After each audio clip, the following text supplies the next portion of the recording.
Seashells by the Seashore, tongue twister. Tongue twisters are fun word games we use to challenge our pronunciation. As an English learner, you can use tongue twisters to help with pronunciation of certain sounds. This tongue twister is perfect for practicing your S sounds.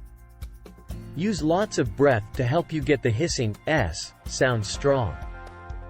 Remember that S is voiceless, pronounced without the voice by pushing air between your teeth and through open and rounded lips.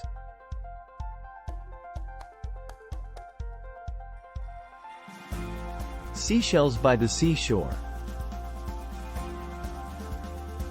She sells seashells by the seashore. The shells she sells are surely seashells.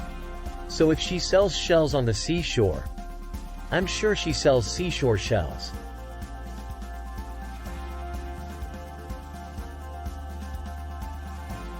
Improve your pronunciation of S. Seashells by the Seashore helps you practice S.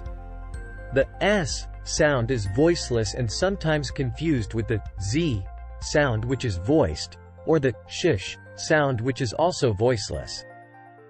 Practice the difference in these sounds with minimal pairs, words that only have a difference between the S, Z, and sh sound.